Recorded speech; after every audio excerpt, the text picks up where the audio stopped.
All right, we've got bikes, how to do your first. If you know, you know. Oh man, first 100-mile bike ride. Okay, a century. So in Australia we call a century 100 kilometers, which is how many miles is that? 70 something, whatever it is. But traditionally a century is a 100-miler. All right. When you say I've done a century, it means a 100-mile ride, and I think it's a great arbitrary goal to have. All right, just doing 100 miles on your bike, it's like, damn, you know, it's pretty cool. This question is from durianrider.com, and I've done many 100-mile rides, and I find them incredibly easy to do on the Cannondales, on whatever bike you got, road bike. How to do it, it's just so easy. I mean, my first 100-kilometer ride, I ran out of sugar, ran out of water, totally bonked, dehydrated, end up like just eating green apricots off a tree. It was in January 1996. Let me just shut this door here. But it was just, you know, an epic day out. And sorry, you know, and I went to the bike shop and I told him, oh, I did 100k, it's good to work, mate. You know, on that bike was, and I used sneakers. I had a pair of, actually I did it in sneakers, man. I literally did it. I'm pretty sure it was in a pair of these. I reckon it was, hey. A pair of these with just toe straps. I reckon it was a pair of Mariners. For some weird reason I rode in these. I don't know, they're a bit small for me. But crazy times, man. Yeah, it was. I reckon it was Mariners, eh? I don't know. Anyway. And it was just a great ride. But I was just totally shell-shocked, you know. And I didn't plan to do 100Ks. I thought I'm just going to go out and I'm going to go up this hill called Clarendon Hill, Chandler's Hill Road. Because I always want to do it in high school and never go around to it. Me and a mate, Paul Matey, he's like, we should do Chandler's Hill. He was a triathlete and he was trying to egg me into it, and I was a bit too much in the party scene. I was like, oh, you know, it's just you know, floundered around, made too many rules and didn't do it. But then I thought, well, I'm going to do it because Paul, he planted the seed. Let's do Chandler's Hill Road, and we never go around to it. But I did it, and I remember getting to the top of the hill. I laid in the bus stop, and I was just like, I literally laid on the bus stop. It's only like a hill I could probably do in like 7 or 8 minutes now, just with no hands, no worries. But back when I was 1996, I didn't have much fitness. So I remember doing this hill, get to the top, lay down on the bus station, the seat there, and I just totally cooked. But then I'm like, actually, I'm starting to feel good. And I'm like, well, I could go to Clarendon. I'll go to Clarendon, which is down the hill, and then I'll come home, and that'll be it. So I went down the hill. I remember going down the hill thinking, damn, that's a pretty steep hill to come back up. I might as well just go to Meadows, which is the next town. And I'm like, I'm 25Ks, that'll be 50Ks. Fuck, I'm going to go out to Echunga or Macclesfield, and that'll be 75Ks. I'll be a legend. And then I got to okay, we ran out of storage there. Let's get back to it. So I went and I kept doing a little bit extra. And then I ended up getting to Strathalbyn, which was 50 kilometers from my house, approximately. And I remember getting there and just seeing like, man, you know, I've done it. I feel pretty good. And then I realized I've got to go back now. And the wind, I had a tailwind pushing me out. All right, I had this westerly wind pushing me out. So I didn't understand tailwinds and headwinds as much back then. And so I had this tailwind pushing me 50K up and down the hills. And then I've got to turn around now. And I only had $2 with me and a bottle of water. All right. And so luckily I had a good feed the night beforehand, carved up on the rice, etc., as I always have done. But now I'm starting to run a bit low in blood sugar. And I've got $2 on me, no food, and a little bottle of water, okay? And then I've got to ride into the headwinds, and it's climbing all the way 50Ks back, okay? Just really steep hills, just punchy the whole time, rolling. And, you know, so now I'm really starting to hurt. So I'm riding along, and then for some reason I look back, and I see all these road cyclists coming. So I start racing them, all right? And then, I don't know what got into me. And just competitive and having fun, chasey. And then I look back again, thinking they're going to be way away, and they're almost on my wheel. And then they come past, how's it going, mate? Gee, where you riding to today? And I said, oh, I've ridden from Halloran Hill to Strath. And then I'm going back. And they go, oh, you're stopping here though, aren't you? No, I'm going back. You're going back? Wow, you're riding in sneakers in a mountain bike. Where's your food and water? And I'm riding in a flappy t-shirt. They're like, good luck, mate, doing great, keep it up. And I try to keep up with them. They just blasted past. And I'm trying to chase. I'll catch them on the hill, out of sight. So, and this was about 10, 15 minutes. I was chasing these guys, maybe 10 minutes. And then I just started to really bonk hard. Now, bonk is when you're running out of your muscle glycogen. So the wattage just goes down. I was probably doing like 60 to 80 watts on the climbs, you know, if I had to estimate. And I'm just, you know, and I've still got plenty of daylight. There's no worries about that. And I'm getting so hungry. I've never ever bonked before in my life. I'm like a bonk virgin. Never ever been that hypoglycemic, low blood sugar, crashing, starting to get the shakes, vision starting to get impaired and blurry, and just thinking about food non-stop, sweet and juicy. And I get to this sign and it says cauliflower is 2K ahead. And I'm like, I'm so fucking hungry. I'll eat raw cauliflower, which now is like no big deal. But back then in 1996, the thought of eating raw cauliflower because I'm that hungry, you know, my mum would have laughed at that, and she did. And anyway, so I'm looking for this cauliflower. I'm like, I need fucking raw cauliflower. I don't want to eat anything, man. I'm so hungry. Couldn't find it. All right, couldn't find the cauliflower. So I'm going, fuck. And then I get over the hill, to, you know, another climb out of Ashbourne over to Meadows. And I'm looking, you know, I thought there must be some, like, you know, something around here. And I had, I think I got some lollies back in Strathalbyn or something, the $1.50 I had, a bag of jelly beans or something. I can't remember what the $2 was spent on. Maybe it was a pasty. Actually, maybe it was a pasty. Yeah, I think it was actually a pasty, a bad idea. Would have been better off spending on jelly beans, and it would have been okay. So I think I would have bought a pasty in Strathalbyn for $1.50 or something. Then I had 50 cents left. And then I remember get to Meadows, and I bought a bottle of, you know, the tap water was tasting crap. And so I just bought a bottle of like this spring water for 50 cents. It was in the clearance thing. I remember it like it was like yesterday almost. It's crazy. Some of the details anyway. And then I found an apricot tree. It had green apricots in it. So I'm eating these apricots. A couple were a little bit yellow, but nothing orange. And that sort of gave me a bit of a starchy sugar hit. And then I laid down.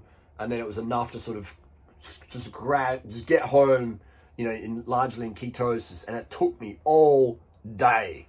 You know, and that's a ride now I could do in like under 3 hours, no worries. Just blast out, blast back. But it took me probably a good 10 hours to do 100 kilometers. Like I remember leaving pretty early in the morning and, you know, getting back around dinner time. There was still a couple of hours of daylight because it was January 1996. And I remember getting home and my mum's like, oh, you okay? Like, you've been all day? Like, that's back the day before mobile phones or whatever. She's like, I was worried about you. You've been out for all day, blah, blah, blah. For some reason, my mum was there. Why was she there? I don't know why my mum was there, because that was my own place. I'm pretty sure my mum was there. Actually, I can't remember. Anyway, that bit I can't remember. Actually, I think my mum was visiting us. I don't know what the deal was, but yeah, I was just fucked, man. And I remember there was some Christmas cake left over from my grandma she'd made, and I had that there. And man, that was the best tasting cake I've ever had in my life up until that point, because I was just so hyperphagic. What's hyperphagic? Just fucking hungry. Because you've been in such a deficit. Your body's like, give me fucking food now. Cauliflower, Natta's cake, mineral water, fucking anything. Just. And then went to the bike shop, told my story. A couple of the guys laughed. They were racers. And like, you got to bring sugar, man. You got to bring sugar. You got to bring 2 bottles. You got to be fucking organised, Harley, all right? You got to be fucking organised, and it'll be easy for you. I was like, really? And then, so they told me, and then, so no, next time I did 100K, it was about a week later. Boom, big bowl of rice, sugar, some sultanas on there, and a skim milk is what they told me to drink because the fat's not so good. You know, fat cheats, fat you wear. Back in 96, I was even taught that. And anyway, did the ride. I was like, holy shit, this is shit so easy, man. And I worked out I can ride as far as I want to ride as long as I have enough sugar and water coming in every 10, 20, 30 minutes. I can ride as far. If I want to do 600 Ks, I'll do 600 Ks. If I want to do Paris, 1200 Ks, the 40-minute nap, boom, no worries, go. All right, with no stims. Did that, done that.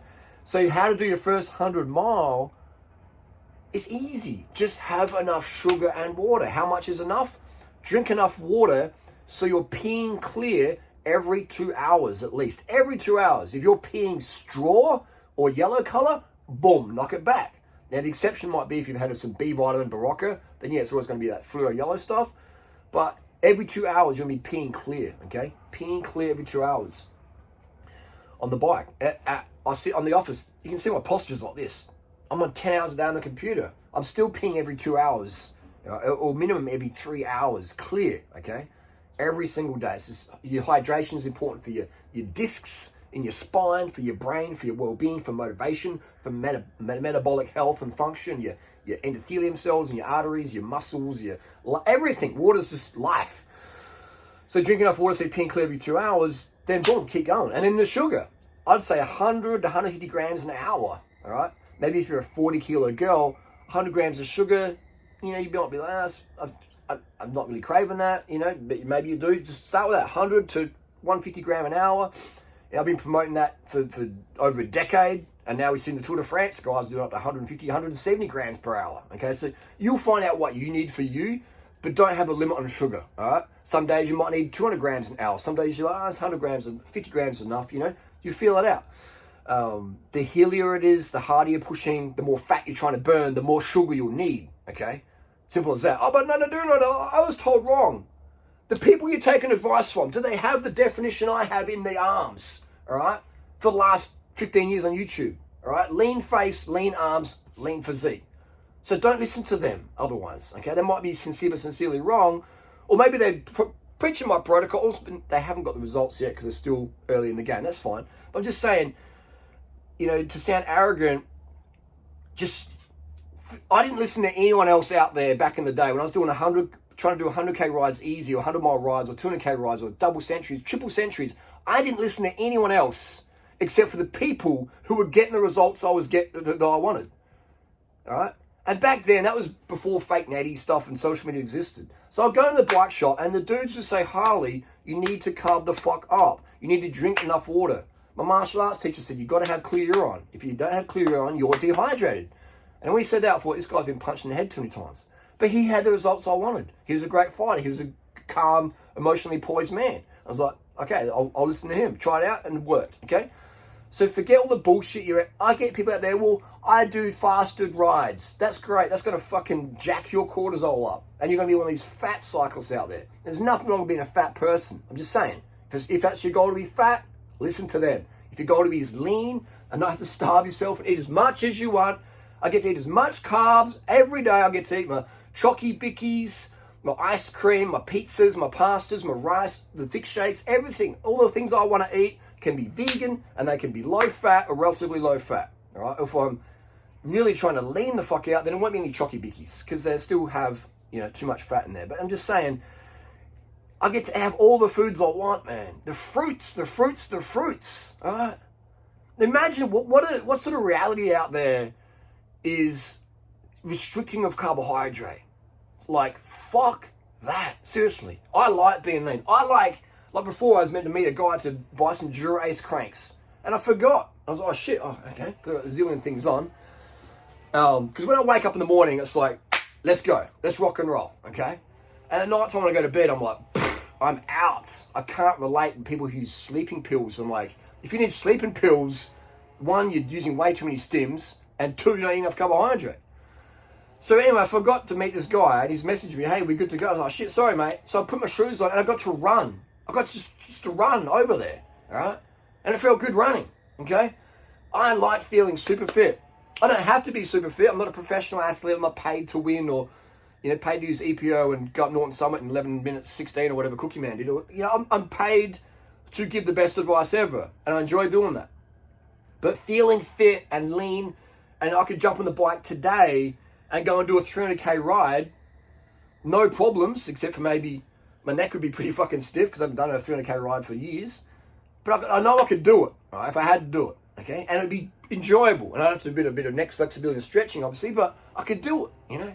Because my template just works, okay?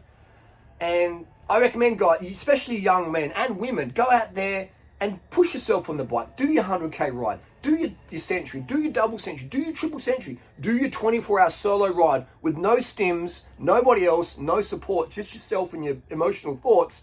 That shit develops you, man. It does. I recommend doing that. Especially the 24-hour ride, no stims. That's like killer, man. Like if you want to build emotional poise, 24-hour ride, there's nowhere to hide because you're going without sleep, all right? And if you're not using any stimulants, it's really challenging, all right? Stims, no, it makes it too easy, you know? All my 24-hour races, I never used any stimulants. I think actually maybe there was one caffeine gel one time in Stromlo. Maybe there was a 20 milligram of caffeine gel consumed in there. And I'm thinking, damn, this shit works. But I always did them stimulant free, not because I was trying to win or do the best result, because of the challenge.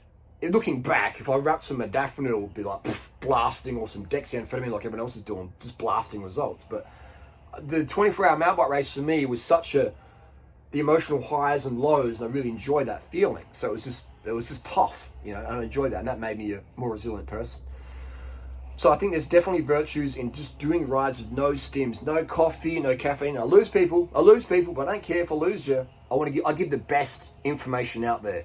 All right, that's my focus. Giving the absolute best fucking information versus being Mr. Popular or making the most coin by giving people good things about their bad habits. All right, do rides without stimulants. All right? I've done rides with stims and without. You will learn more, you'll progress more without any stims. No Adderall, no modafinil, no Ritalin, no caffeine, no green tea, none of that shit.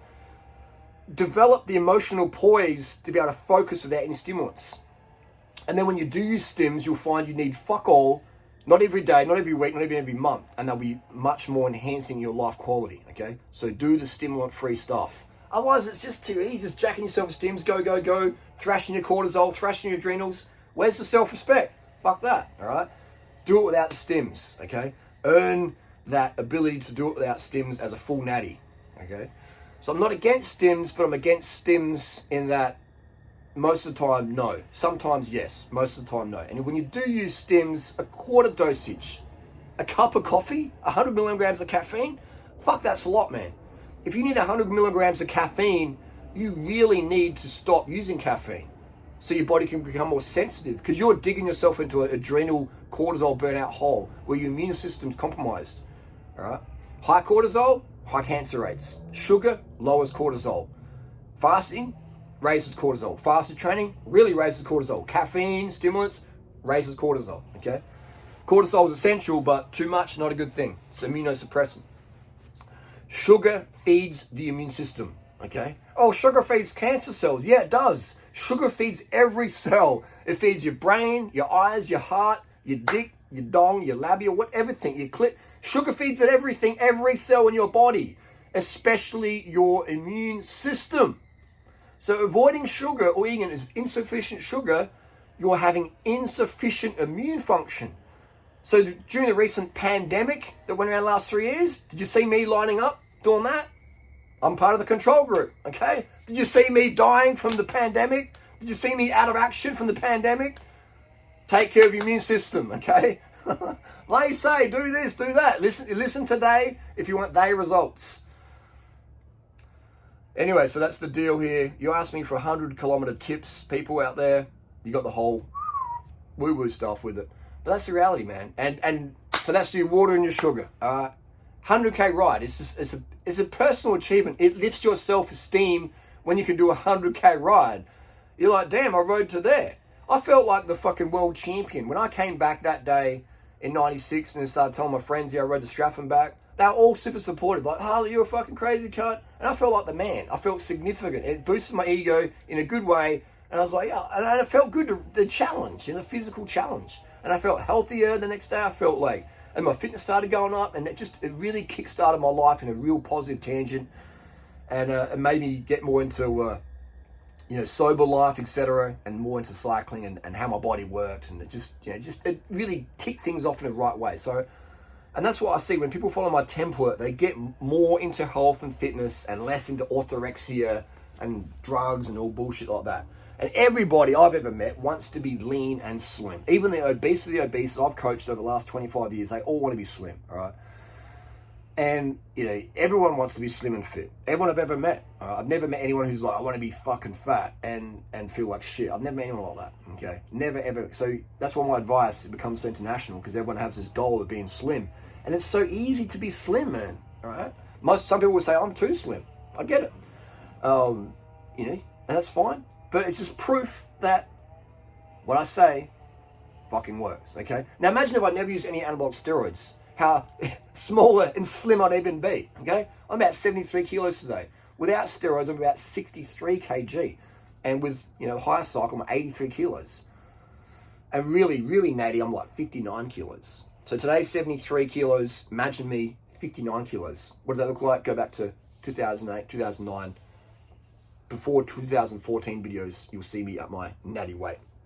So it's just, man, like, you know, but the bicycle is such a transformative tool. You know, it's everyone should get to, if you can ride, you should ride, because it's just such a, it makes your life better, man. The bicycle, if you know, you know. And that's why I'm such a fanboy, a prophet or pariah, whatever you want to call me, you know, for the rim brake road bike, because it is such a masterpiece of design. If you know, you know. If you don't, think I'm just a fucking fruitcake, bananas. And that's a bit true as well. But they're just, you know, they're just so easy to work on. You know, this is a R800 CAD7 Cannondale, and it's a beauty to ride. It's just, you know, I'm going to sell this today or tomorrow to someone cheap. And, you know, like, it's just, the bikes now are so cheap on the secondhand market, because the stuff you get in stores is so crazy expensive, and the stuff that's really, really good to ride, Tour de France level stuff, is so cheap, new second. Like, this Cannondale is almost brand new.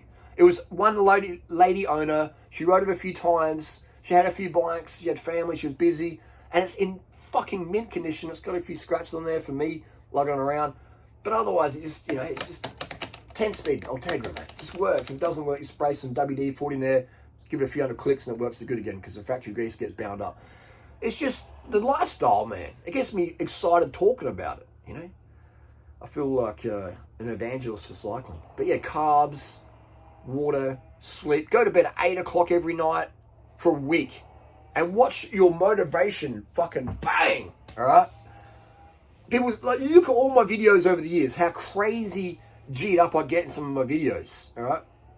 99% of them, there's no stims involved either. It's just me going to bed early, talking about something I'm passionate about. When you go to bed early, 8 o'clock, 9 o'clock, I mean, that's not even early. That's normal for how we've been wired, our DNA.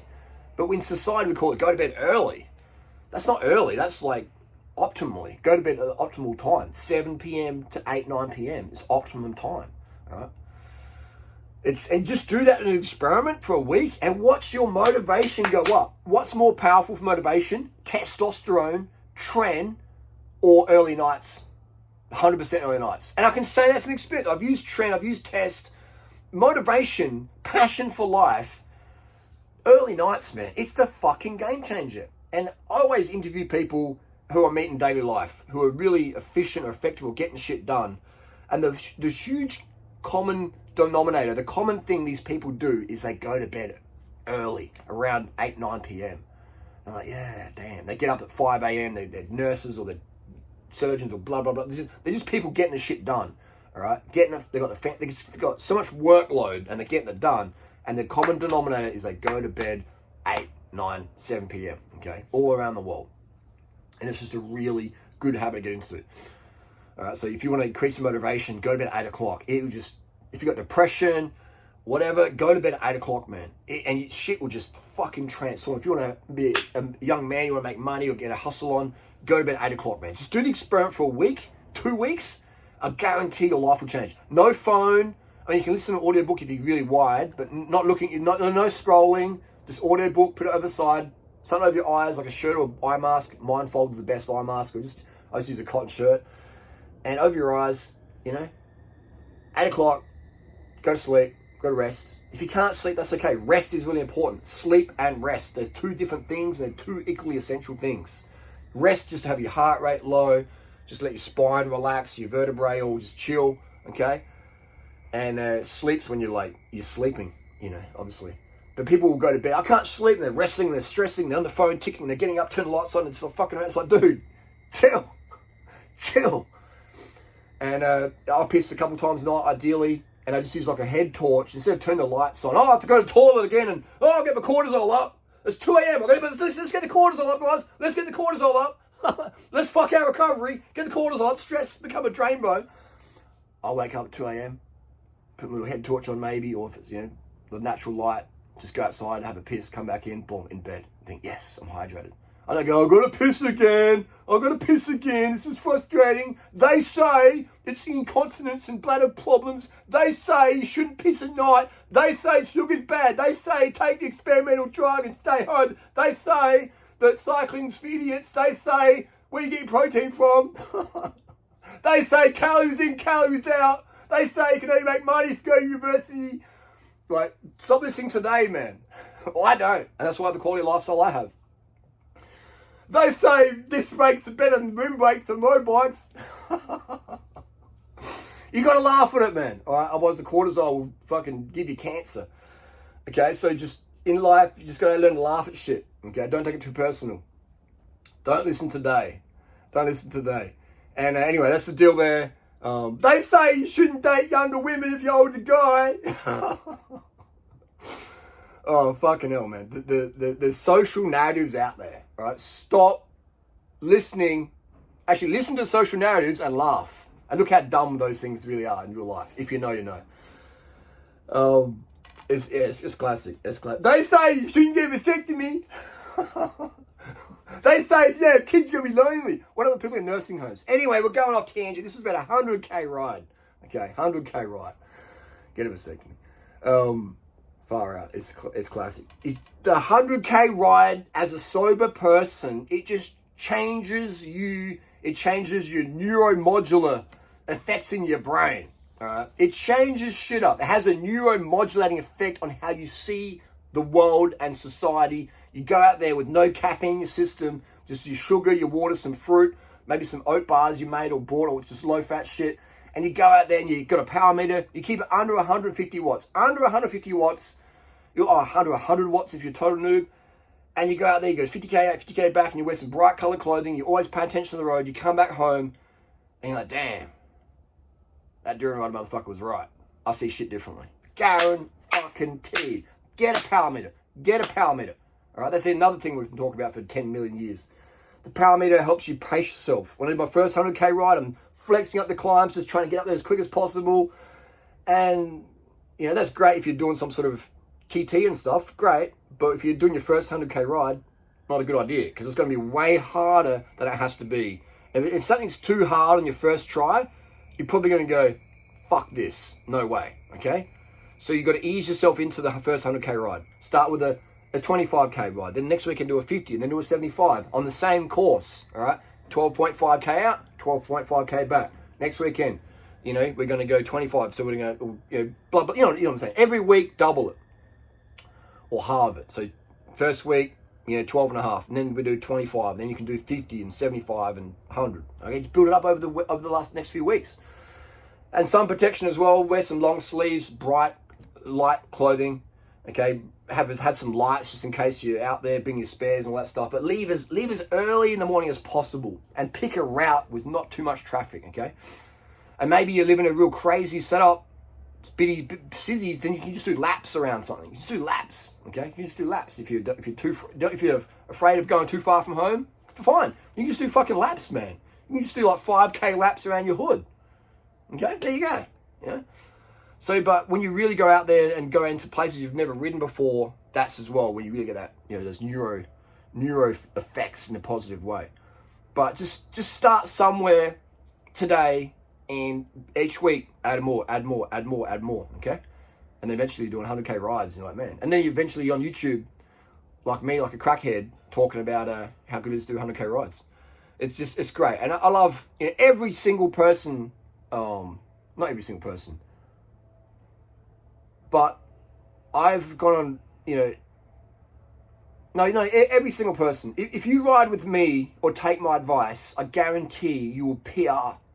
Guarantee you'll PR in your distance or even your wattages, all right? If you're in good shape, you'll PR in your watts. I can just bring things out of people, all right? World Tour athletes have had their best seasons ever. World Tour cyclists in Tour de France, we see that, having their best Tour de France's they've ever had, following some of my protocols, etc. Just not listening today, listening to this dude. And my advice is stuff I've picked up off people over the years. The Kenyan runners, the cyclists who were faster than me back in the day, the martial arts teachers, the UFC fighters I've trained with, coached with weight loss, etc. The Dr. Ferrari, all those people out there, the influencers. I've taken the best of their best and put it into my protocols, and then bang, here you go. And used it and then test it with myself and others, boom, here you go. So it's the best advice out there. There's no one giving overall better advice in 2023. And if there is, let me know, because I would love to, like, oh, wow, that's a really good tip. I'll use that as well, okay? Just like in 2023, you can't get a better bike than a rim brake sub 7 kilo road bike. You just can't. If you know, you know. Okay, the disc roads is junk compared to rim options. But anyway, that's a different topic. Any questions in the coaching group? See you there.